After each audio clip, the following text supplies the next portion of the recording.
ত্রৈলোক্যনাথ মুখোপাধ্যায়ের লেখা ডমরুচরিত এখন ষষ্ঠ গল্পের দ্বিতীয় পর্ব। মেনির 6 বৎসর বয়স্ক ভাইয়ের নাম ভিলে। ভিলের হাত ধরিয়া মেনি ঘর হইতে বাহির হইল, পথের ধারে গিয়া দাঁড়াইল। আমি যে বনের ভিতর বসিয়াছিলাম, কেষ্টার ঠাকুরমাকে অনুসন্ধান করিতে পাছে লোক সেই স্থানে আসে, সেই ভয়ে মেনির ঘর খালি পাইয়া আমি তাহার ভিতর প্রবেশ করিলাম। মনে করিলাম যে গোলটা একটু মিটিলে মেনিও তাহার ভাই নিদ্রিত হইলে আমি আস্তে আস্তে ঘরে ফিরিয়া যাইব। গুণ পড়িয়া বাহির হইলে লোকে আমাকে সন্দেহ করিবে। ভিলের হাত ধরিয়া মেনি পথের ধারে গিয়া দাঁড়াইল। সুগন্ধি গোয়ালিনী ও অন্যান্য লোক পথ দিয়া যাইতেছিল। মেনি জিজ্ঞাসা করিল, গন্ধিমাসি, কি হইয়াছে? চারিদিকে এত গোল কেন? সুগন্ধি উত্তর করিল, আর বাছা বলিব কি, সর্বনাশ হইয়াছে।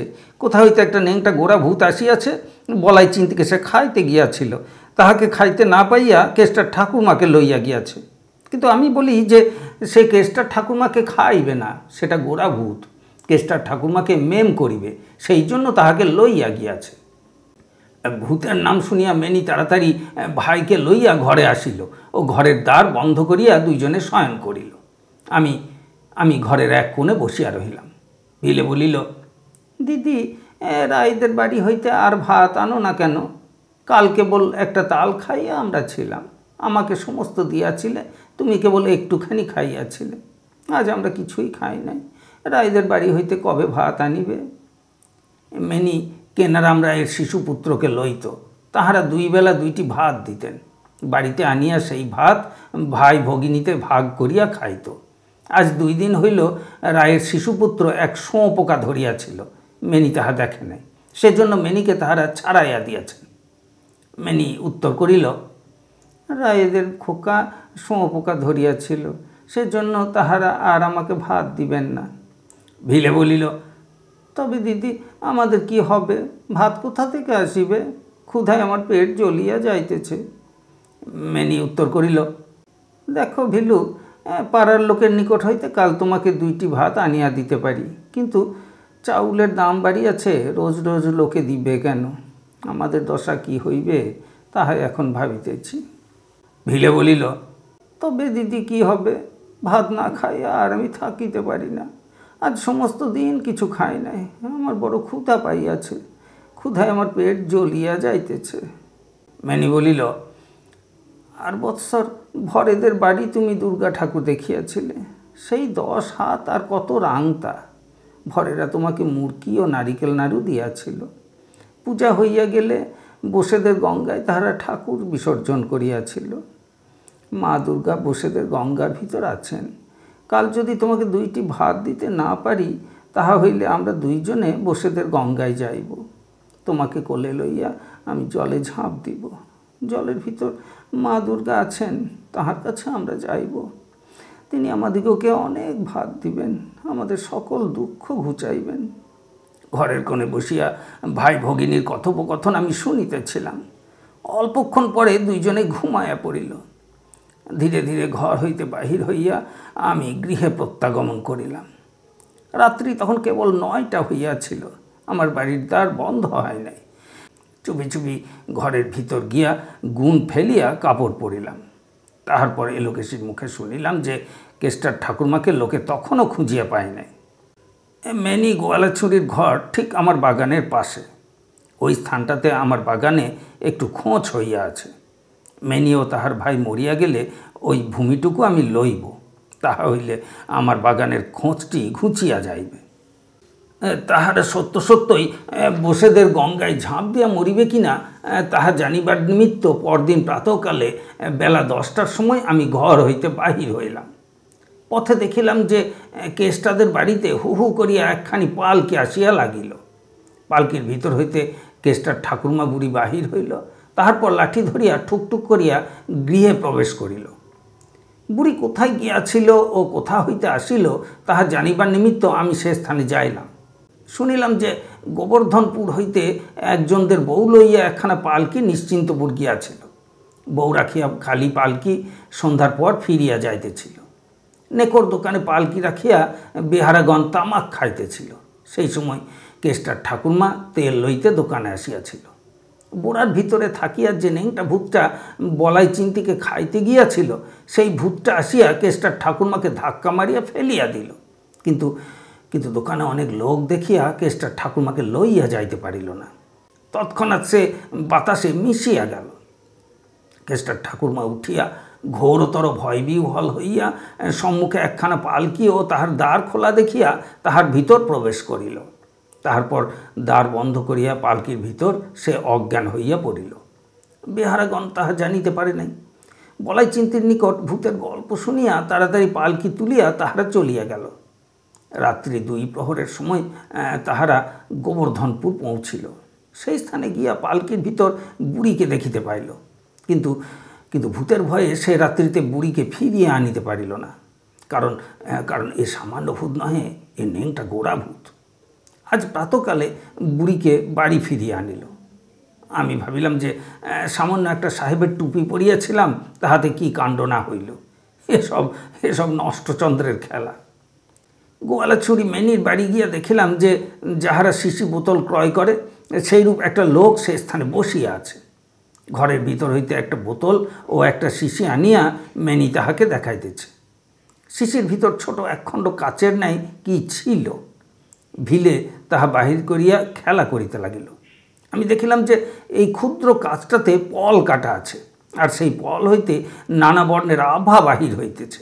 আমি ভাবিলাম যে এরূপ কাচ ইহাদের ঘরে কোথা হইতে আসিল। যে স্থান হইতে আসুক, এ সামান্য কাচ নহে। বোতল ও শিশির লোকটা মেনিকে 4টি পয়সা দিল। ভিলের নিকট হইতে আমি কাচখণ্ড চাহিলাম। ভিলে দিতে সম্মত হইল না। 2 পয়সা দিয়া আমি তাহা কিনিতে চাহিলাম। তখন মেনি বলিল, দাও দাদা দাও, কাজটুকু লইয়া তুমি কি করিবে? ডমরুবাবু 2 পয়সা দিলে আমাদের 6 পয়সা হইবে। 6 পয়সার চাউল কিনিলে 2 দিন তোমাকে পেট ভরিয়া ভাত দিতে পারিব। ভিলে বলিল, বড় ক্ষুধা পাইয়াছে, আমি কলা পাতা কাটিয়ে আনি। মেনি বলিল, না ভাই, এখন নয়, রও, আগে নেকর দোকান হইতে চাউল কিনিয়া আনি, ভাত রাঁধি, তখন কলা পাতা কাটিয়ে আনি। শিশি বোতল লইয়া লোকটা চলিয়া গেল। কাচখণ্ড লইয়া আমিও বাটি আসিলাম। মনে করিলাম কখনোই এ সামান্য কাজ নহে, এবার কলিকাতা গিয়া কোনো জহুরিকে দেখাইব। কিন্তু সেই দিন বৈকালবেলা আমি বিশাল গোলযোগে পড়িলাম। কলিকাতা হইতে একটি লোক আসিয়াছিল। সে কেষ্টার বাপ, গ্রামের চৌকিদার। শিশি বোতল ক্রেতা মেনি, ভিলে ও অন্যান্য গ্রামবাসীদের সঙ্গে করিয়া আমার বাটিতে আসিয়া উপস্থিত হইল। কলিকাতার সেই লোকটা বলিল, আমি যোগেশ বাবুর সরকার। আমার বাবুর বাড়িতে এই বালিকার মাসি চাকরানী ছিল। যোগেশ বাবুর স্ত্রী ঘোরতর পীড়িত হইয়াছিলেন। ইহার মাসি তাহার অনেক সেবা করিয়াছিল। যোগেশবাবুর স্ত্রীর কানে 2টি হীরার টপ ছিল। কিছুদিন পূর্বে একটি টপ হারাইয়া গিয়াছিল। ভালোরূপ জোড়া মিলাইতে না পারিয়া অপর টপটি তাহার বাক্সতে তিনি ফেলিয়া রাখিয়াছিলেন। পুরস্কার স্বরূপ ইহার মাসিকে তিনি সেই টপটি দিয়াছিলেন। তাহার সোনাটুকু ইহার মাসি বোধহয় বেচিয়া ফেলিয়াছিল। কাছ মনে করিয়া হীরকখণ্ড শিশির ভিতর ফেলিয়া রাখিয়াছিল। তাহার মূল্য 400 টাকা। আপনি 2 পয়সায় তাহা ফাঁকি দিয়া লইয়াছেন। যে টপটি হারাইয়া গিয়াছিল এক্ষণে তাহা মিলিয়াছে। সেজন্য জোড়া মিলাইবার নিমিত্ত এই বালিকা ও তাহার ভ্রাতাকে 400 টাকা দিয়া হীরকখণ্ড লইতে বাবু আমাকে প্রেরণ করিয়াছেন। হীরকখণ্ড আপনি আমাকে প্রদান করুন। পয়সা দিয়া কিনিয়াছি, কেন আমি দিব? এইরূপ বলিয়া প্রথম আমি দিতে সম্মত হই নাই, কিন্তু পরে বুঝিলাম যে যোগেশবাবু আমাকে সহজে ছাড়িবেন না। চিরকাল মামলা মোকদ্দমা করিয়া আসিতেছি। মামলা মোকদ্দমা আমি বিলক্ষণ চিনি। আমি বুঝিলাম যে মোকদ্দমা হইলে হীরা আমি রাখিতে পারিব না, চাই কি আমার সাজা হইলেও হইতে পারে। ফল কথা, হীরা আমাকে ফিরিয়া দিতে হইল। যোগেশবাবু হীরার মূল্য 400 টাকা মেনি ও ভিলের নামে এক স্থানে জমা রাখিয়াছেন। এক্ষণে প্রতি মাসে তিনি তাহাদিগকে 5 টাকা করিয়া দিতেছেন। হীরক গেল, বাগানের খোঁজটিও ভাঙিল না। মনে আমার ঘোরতর দুঃখ হইল। মা দুর্গাকে ভর্ৎসনা করিয়া আমি বলিতে লাগিলাম, মা, কেন আমার এরূপ হরিষে বিষাদ করিলে? 400 টাকা আমার হাতে দিয়া কেন আবার কারিয়া লইলে? এবার হইতে আর মা তোমার পূজা করিব না। পূজা করিব না শুনিয়া মা দুর্গার বোধহয় রাগ হইল। আমাকে আক্রমণ করিবার নিমিত্ত পরদিন তিনি জরাসুরকে প্রেরণ করিলেন। কম্প দিয়া আমার জ্বর আসিল। 1 দিন গেল, 2 দিন গেল, জ্বর ক্রমেই বাড়িতে লাগিল। 3 দিনের দিন আমি বেচু ভূঁইয়াকে ডাকিতে পাঠাইলাম। বেচু জাতিতে কৈবর্ত। প্রথম সে চাষ করিত, এখন কবিরাজ হইয়াছে। 4-5খানা গ্রামে বেচুর বিলক্ষণ প্রসার হইয়াছে। আমার হাত দেখিয়া বেচু শ্লোক পড়িয়া বলিল, কম্প দিয়া জ্বর আসে, কম্প দেয় নারী, ধরফর করে রোগী যাই যমবাড়ি, ইহাকে বিষ বড়ি দিতে হইবে। এলোকেশী নিকটে ছিলেন, তিনি বলিলেন, সে কি 3 দিনের জ্বরে 20 বড়ি? বেচু বলিল, এ সামান্য 20 বড়ি নয়, এ নূতন ঔষধ সম্প্রতি আমি নিজে মন গড়া করিয়া প্রস্তুত করিয়াছি। ইহাতে কোনো দোষ নাই, ইহার গুণ অনেক। এই দেখো, আমি নিজে আস্ত 2টা খাইয়া ফেলি। এই কথা বলিয়া বেচু নিজে 2টা বড়ি গিলিয়া ফেলিল। তাহার পর মধুর সহিত খলে মারিয়া আমাকে কটি বড়ি খাইতে দিল। বেচু চলিয়া গেল। 3 ঘণ্টা পরে তাহার ঔষধের গুণ প্রকাশিত হইল। আমার চক্ষু 2টি লাল হইয়া উঠিল, বুক ধরফর করিতে লাগিল, শরীর অবসন্ন হইয়া আসিল। প্রাণ যাই আর কি। এলোকেশের মেজাজটা করা বটে, কিন্তু শরীরে অনেক গুণ আছে। মাটিতে পড়িয়া তিনি কাঁদিতে লাগিলেন। ডমরুধরের বন্ধু আদ করি বলিলেন, হ্যাঁ, সেই সময় আমি তোমার বাড়িতে আসিয়াছিলাম। তোমার সেই অবস্থা দেখিয়া তাড়াতাড়ি আমি বেচু ভূঁইয়াকে ডাকিতে যাইলাম। হ্যাঁ, বেচু ঘরে ছিল না। খুঁচিতে খুঁচিতে দেখিলাম যে সে এক পানা পুকুরের জলে গা ডুবাইয়া বসিয়া আছে। তাহার চক্ষু 2টি জবা ফুলের ন্যায় হইয়াছে। পানা পুকুরের পচা পাঁক তুলিয়া মাথায় দিতেছে। আমি বলিলাম, বেচু, কি করিয়াছ কি? ডমরুধরকে তুমি কি ওষুধ দিয়াছ? তোমার ওষুধ খাইয়া ডমরুধর মারা পড়িতে বসিয়াছে। মাথায় কাদা দিতে দিতে বাজখাই স্বরে বেচু উত্তর করিল, বড়ি খাইয়া আমি বা কোন ভালো আছি? আমি বুঝিলাম যে সে অবস্থায় তাহাকে আর কোনো কথা বলা বৃথা। পুনরায় তোমার বাটিতে আসিয়া মাথায় অনেক জল দিয়া সে যাত্রা তোমার প্রাণ আমরা রক্ষা করিলাম। ডমরুধর বলিলেন, বেচুর ঔষধ হইতে প্রাণ রক্ষা হইল বটে, কিন্তু জ্বর আমার গেল না। পীড়া কঠিন হইয়া উঠিল। তোমরা সকলেই আমাকে দেখিতে আসিতে। তোমরা সকলেই মনে করিয়াছিলে যে সে যাত্রা আমি আর রক্ষা পাইব না। একদিন রাঘব ও নকুল ভট্টাচার্য মহাশয় আমাকে দেখিতে আসিয়াছিলেন। বিছানার 2 পার্শ্বে 2 জনে বসিয়া আমাকে অনেক আশ্বাস ও ভরসা দিতে লাগিলেন। রাঘব বলিলেন, দেখুন ভট্টাচার্য মহাশয়, অঙ্গদ মজুমদারকে আপনি জানিতেন? তাহার শরীরটি ঠিক ডমরুধরের মতো ছিল।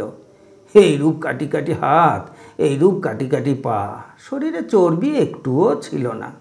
তাহার পীড়াটিও ঠিক এই রূপ হইয়াছিল। চিতার উপর তাহাকে শোয়াইয়া যখন আমরা আগুন দিলাম, তখন সেই আগুনের তাতে তাহার শরীরটা সটকে উঠিল। ধনুকের মতো হইয়া তাহার মাজাটা চিতার উপর উঠিয়া পড়িল। কাঠ সব পুড়িয়া গেল, কিন্তু অঙ্গ পুড়িল না।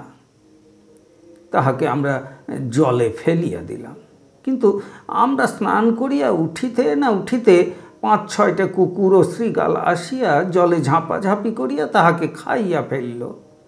ডমরুবাবু, তোমার শরীরটিও ঠিক সেই রূপ, কিন্তু তোমার ভয় নাই। আমরা অধিক কাঠ দিয়া দেখিব। তবে নিতান্তই যদি তুমি পুড়িয়া না যাও, তাহা হইলে কাজেই তোমাকে আধপোড়া করিয়া ফেলিয়া দিতে হইবে। নকুল ভট্টাচার্য আমাকে বলিলেন, তোমার পুরোহিতের বাড়ি এ স্থান হইতে 2 ক্রোশ। মন্ত্র পড়াইতে রাত্রিতে যদি আমাকে ঘাটে যাইতে হয়, তাহা হইলে শ্রাদ্ধ আমাকে দিয়া করাইতে হইবে। নিজের পুরোহিতকে দিয়া করাইতে পারিবে না। তুমি সে কথা বাড়িতে বলিয়া রাখো। মৃত্যু হইয়া গেলে আর কথা বলিতে পারিবে না। মনে করো, শেষের সেদিন ভয়ঙ্কর। অন্যে বাক্য কবে, কিন্তু তুমি রবে নিরুত্তর। এলোকেশী পাশের ঘরে বসিয়া এইসব কথা শুনিতেছিলেন। সহসা খেংরা হস্তে উগ্রচণ্ডার ন্যায় রণমূর্তিতে আসিয়া সব করিয়া এক ঘা নকুলের পিঠে বসাইয়া দিলেন। তারপর আর এক ঘা রাঘবের মাথায়। ঘর হইতে দুইজনে পলাইলেন। এলোকেশি তাহাদের পশ্চাৎ পশ্চাৎ গিয়া আরও 2-4 ঘা বসাইয়া দিলেন। ঈষৎ হাস্য করিয়া আমি বলিলাম, এলোকেশি, তুমি এখন যাহা করিলে তাহাতে আমার অর্ধেক রোগ ভালো হইয়া গেল, আর আমাকে কোনরূপ ঔষধ খাইতে হইবে না। এলোকেশি সে কথা শুনিলেন না। পরদিন গোবর্ধনপুরে তিনি ডাক্তার আনিতে পাঠাইলেন। ডাক্তার আসিয়া আমার নাড়ি দেখিলেন, জিহ্বা দেখিলেন, পেট টিপিয়া দেখিলেন। বুকের উপর বাম হস্ত রাখিয়া দক্ষিণ হস্তের অঙ্গুলির ডগা দিয়া অনেক ঠোকাঠুকি করিলেন। তাহার পর আমার বুকে চোং বসাইলেন। চোঙের অন্যদিকে কান দিয়া তিনি বলিলেন, এইখানে একটা প্যাঁচ আছে। এইরূপ 3-4টা প্যাঁচের কথা তিনি বলিলেন। প্যাঁচ আছে শুনিয়া আমার মনে ভরসা হইল। আমি ভাবিলাম যে আমার বুকে যখন এতগুলি প্যাঁচ আছে তখন আমি মরিব না, বহুকাল আমি বাঁচিব। ডাক্তার তাহার পর পুলটিস ও ঔষধের ব্যবস্থা করিলেন। খাইবার নিমিত্ত আমাকে সাবু দিতে বলিলেন। সাবুর নাম শুনিয়া আমার সর্বশরীর জ্বলিয়া উঠিল। আমি বললাম, এই সাবুদানা বিলাতি জিনিস, তাহা আমি কখনোই খাইব না। চিরকাল আমি পরম নিষ্ঠাবান হিন্দু। অখাদ্য খাইয়া আমি অধর্ম করিতে পারিব না ডাক্তারবাবু। আপনি বোধহয় জানেন না যে কয়েক বছর পূর্বে সন্ন্যাসী বিভ্রাটে পড়িয়া আমার সূক্ষ্ম শরীর যমের বাড়ি গিয়াছিল। যখন আমার বিচার হয় তখন আমি যমকে বলিয়াছিলাম যে একাদশীর দিন কখনো আমি পুঁইশাক ভক্ষণ করি নাই। যম সেই কথা শুনিয়া প্রসন্ন বদনে হর্ষোৎফুল্ল লোচনে পুলকিত মনে বলিলেন, সাধু সাধু, ইহার পদার্পণে আজ যমপুরী পবিত্র হইল।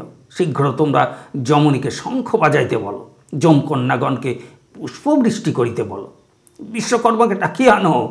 ভূ ভুব সহ মহ জন তপ, সত্যলোক পারে ধ্রুবলোকের উপরে এই মহাত্মার জন্য মন্দাকিনী কলকলিত, পারিজাত পরিশোভিত, কোকিল কুহরিত, ভ্রমর গুঞ্জরিত, অপ্সরা পদ্মনুপুর ঝুনঝুনিত, হীরা মানিক খচিত নূতন এক স্বর্গ নির্মাণ করিতে বলো।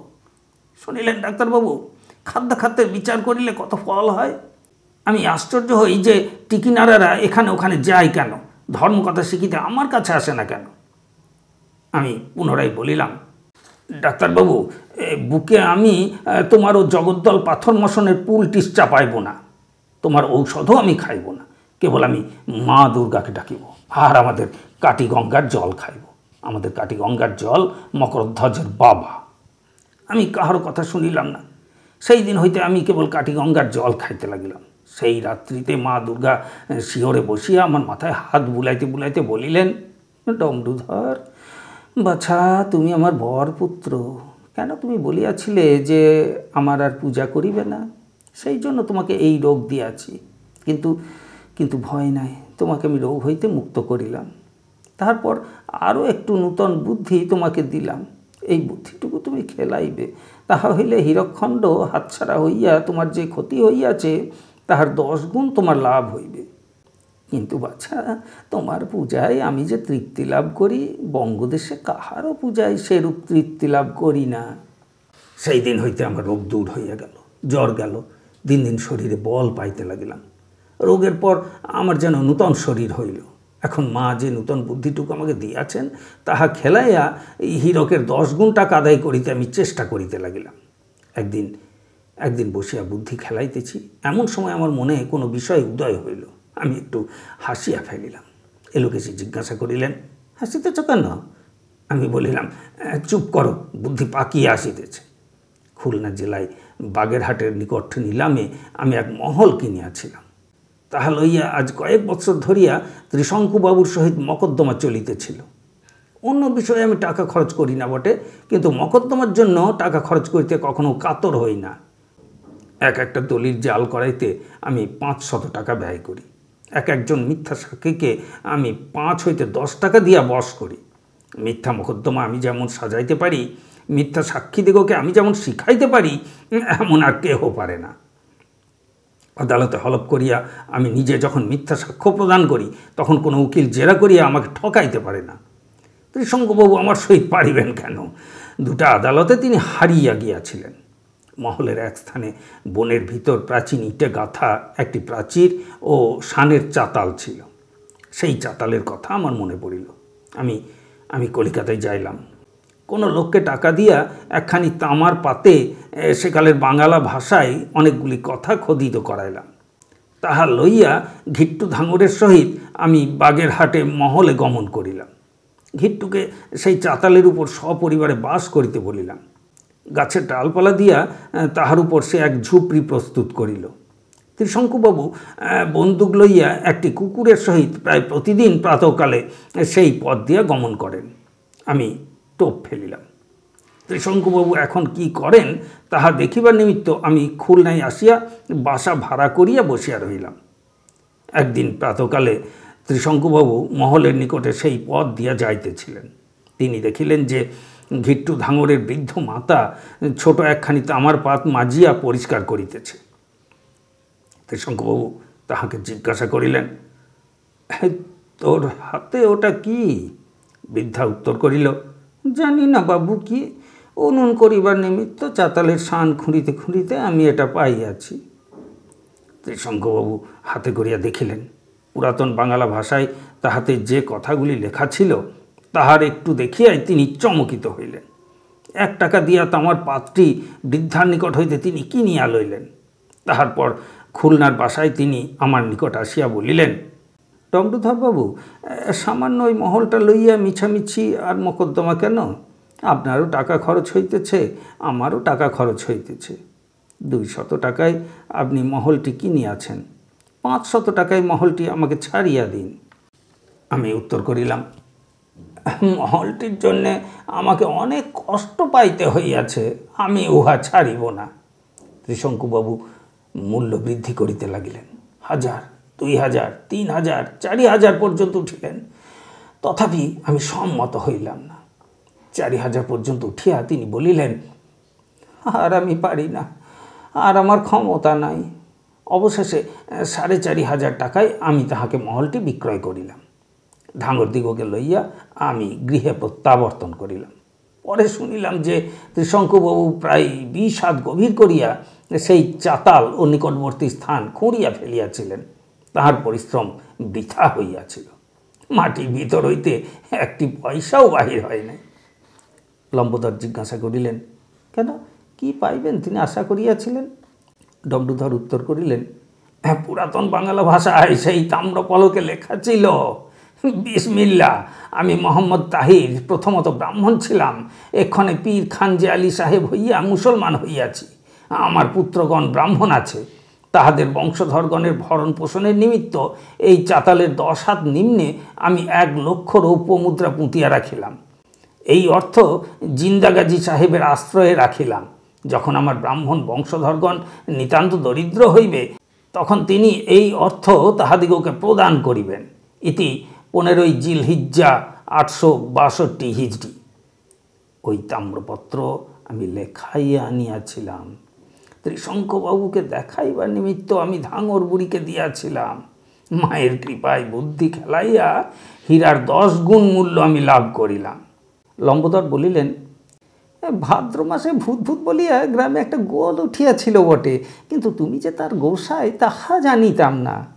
সকলে বলিল, ধন্য ধন্য ডমরুধর, ধন্য তুমি। ডমরুধর বলিলেন, তাই তোমাদের সকলকেই আমি বলি, মা দুর্গাকে তোমরা ভক্তি করো। মা দুর্গা তোমাদেরকে ধন দিবেন, মান দিবেন, সব দিবেন। আর হাওয়াখোর বাবুদের আমি বলি যে মায়ের পূজা ছাড়িয়া বিদেশে তোমরা হাওয়া খাইতে যাইও না, ঘরে থাকিয়া ভক্তিভাবে মায়ের পূজা করো। যত হাওয়া চাও মা তোমাদিগকে দিবেন, ঘরে বসিয়া স্বচ্ছন্দে পেট ভরিয়া হাওয়া খাইতে পারিবে।